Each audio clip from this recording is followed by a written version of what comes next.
अबरार रशीद आपकी खिदमत में एक मरतबा फिर हाजिर और एक बहुत बड़ी खबर आपके साथ शेयर करूंगा। लेकिन उस खबर के शेयर करने से पहले आपसे रिक्वेस्ट है कि ये जो ऐड कुकिंग चैनल का ऐड आपको नज़र आ रहा है, आपने इसको ज़रूर सब्सक्राइब करना है। आपको ये बता दूं कि अगर मेरे जो व्यूअर्स हैं जो एक वीडियो को देखते हैं, अगर उनमें से आधे या उससे भी आधे इस चैनल को सब्सक्राइब करेंगे तो एक दिन में इसके जो सब्सक्राइबर्स की तादाद है वो कई हज़ार हो सकती है। लेकिन मैं फिर भी शुक्रिया अदा करूंगा उन लोगों का जिन्होंने इस चैनल को यानी कुकिंग चैनल को सब्सक्राइब किया है और अपनी तजावीज़ और कमेंट्स भी भेजे हैं। और साथ ही साथ मैं आपसे कहूँगा एक मरतबा फिर कि आप ये ऐड देखिए और उसके बाद इस चैनल को ज़रूर सब्सक्राइब कीजिएगा।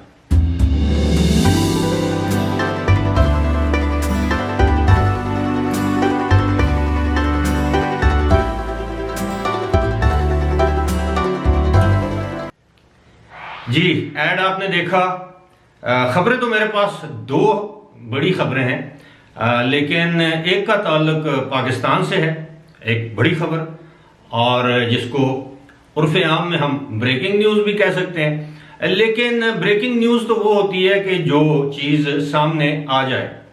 अभी तक चूंकि ये चीज़ सामने नहीं आई इसलिए बड़ी खबर तो ये है, लेकिन ब्रेकिंग न्यूज़ नहीं है। दूसरी खबर जो है वो बैनुल अक़वामी हवाले से है और परेशान कौन और अफसोसनाक खबर है, वो है यमन के हवाले से कि गुज़श्ता रोज़ जो सऊदिया की इत्तेहादी फ़ौजें हैं, दर हकीकत सऊदी अरब और यूएई के जहाज़ों ने या उनकी अफवाज ने यमन पर एक हमला किया और उस हमले में एक जेल को निशाना बनाया गया और उस जेल में 70 से ज़ायद कैदी जाँ बहक हो गए और 150 के करीब अफराद ज़ख्मी हैं, जिनमें बताया ये गया है कि 15 से 20 अफराद जो हैं वो तशवीशनाक हालत में। यही नहीं, इस जेल से मुल्क का एक ग्राउंड था जहाँ पर कुछ बच्चे खेल रहे थे, उनमें से 5 बच्चे भी बेचारे जाँ बहक हो गए।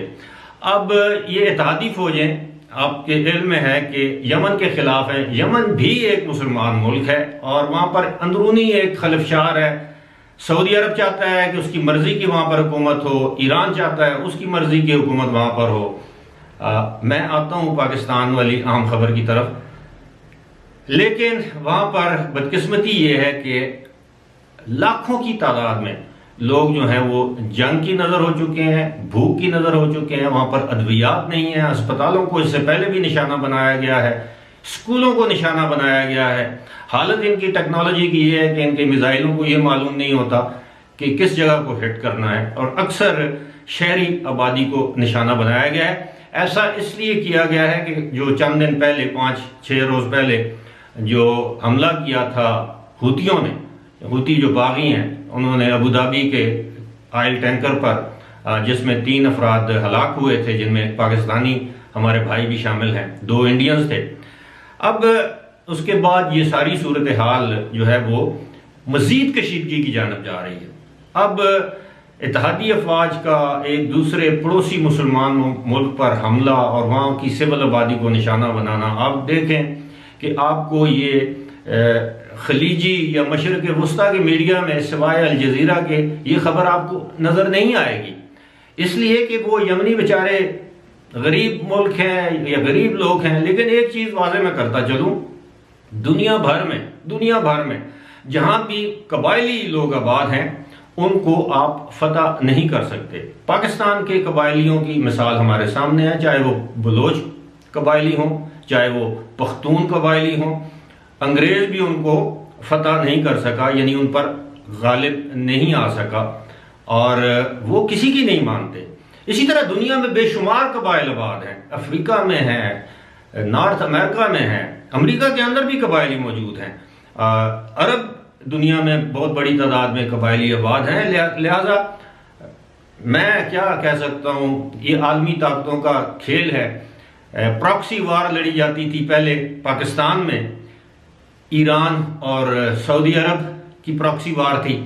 प्रॉक्सी वार क्या होती है, मैं आपको आसान अल्फाज में ये समझा देता हूँ कि 2 दुश्मन ममालिक किसी तीसरे मुल्क के अंदर अपने मुफादात की जंग लड़ें, जैसा कि ईरान और सऊदी अरब ने पाकिस्तान में शिया सुन्नी फसादात करवाकर ये जंग लड़ी। अभी भी ये जंग किसी न किसी हद तक जारी है, कमी बेशी इसमें होती रहती है। इसी तरह अब यमन में जो सुन्नी अरब दुनिया है वो और ईरान या उसके जो इत्तेहादी मुख्तलिफ ममालिक में फ़लस्तीन लबनान में जो लोग हैं वो यमन में अब ये प्रॉक्सी वार लड़ रहे हैं, लेकिन दोनों जानब मारा कौन जा रहा है? मुसलमान। और असलाह किसका बिक रहा है? अमेरिका का और यूरोपीय ममालिक का। बहरहाल अब आते हैं जनाब पाकिस्तान से जो बड़ी खबर। गुज़श्ता रात इस्लामाबाद में मौजूद मेरे एक आला ज़रिए से काफ़ी तवील गुफ्तगू हुई, तो मुझे बताया गया कि जनाब पाकिस्तान की एक साबिक आला अदालती शख्सियत, पाकिस्तान की साबिक शख्सियत जिसका ताल्लुक पाकिस्तान की आला अदालत से था, वो अब सोच नहीं रही, उसने तहैया कर लिया है कि वो पाकिस्तान से किसी दूसरे मुल्क यानी महफूज मुल्क में मुंतकिल हो जाए। उसकी वजह यही है कि जिस तरह हम सुन रहे हैं कि मुस्लिम लीग नून के साथ या नवाज शरीफ के साथ इस्टेब्लिशमेंट की कोई मुबैना डील हो रही है, उस डील के तहत नवाज शरीफ पाकिस्तान आएंगे, सुप्रीम कोर्ट में उनकी नाअहली के खात्मे के लिए अपील दायर की जाएगी और उस अपील पर उनकी नाअहली यानी तहायात नाअहली को ख़त्म किया जाएगा, उन पर जो केसेस हैं उनका फैसला उनके हक में आएगा। उसके बाद वो चौथी मरतबा वज़ीर आज़म बनने के भी अहल होंगे। इसलिए मुबैना तौर पर इस्टेब्लिशमेंट ने मियाँ नवाज शरीफ साहब से कुछ ऐसी गारंटीज मांगी हैं कि वो जब इक़्तिदार में आएँ, अगर इक़्तिदार में आएँ तो वो फ़लाँ शख्सियत या शख्सियात के ख़िलाफ़ कोई कार्रवाई नहीं करेंगे, जिन शख्सियात में अदलिया की एक साबिक आला शख्सियत भी शामिल है। तो मियाँ नवाज शरीफ बाकी शराइत तो शायद मान गए, लेकिन उन्होंने कहा कि ऐसा नहीं हो सकता कि एक ऐसा शख्स जिसने इंसाफ का कत्ल किया हो उसको इंसाफ के कुटेरे में ना लाया जाए।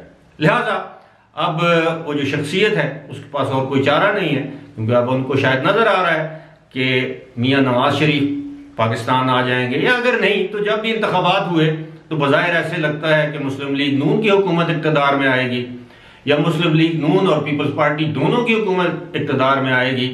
तो इसलिए उनके बुरे दिन शुरू हो चुके हैं, आगाज़ तो हो चुका है काफ़ी दिन पहले, लेकिन अब उनको अपना जो अंजाम जो है वो भयानक नज़र आ रहा है। लिहाजा उन्होंने ये फैसला किया है कि अब वो जल्द या बदेर पाकिस्तान से अपने अहले खाना के साथ किसी दूसरे मुल्क मुंतकिल हो जाएंगे।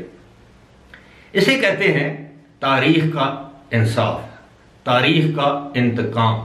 आज भी जुल्फ़िकार अली भुट्टो को पूरा पाकिस्तान ये कहता है कि अदालती कत्ल के जरिए फांसी लगाया गया, यानी उनकी फांसी को अदालती कत्ल करार दिया जा रहा है। उस वक्त वो जजेस जिन्होंने वो फैसला दिया था उन्होंने एडमिट किया है, जस्टिस नसीम हसन शाह मरहूम ने, कि जी उन पर दबाव था, लिहाजा उन्होंने भुट्टो को फांसी दे दी या फांसी की सज़ा सुना दी।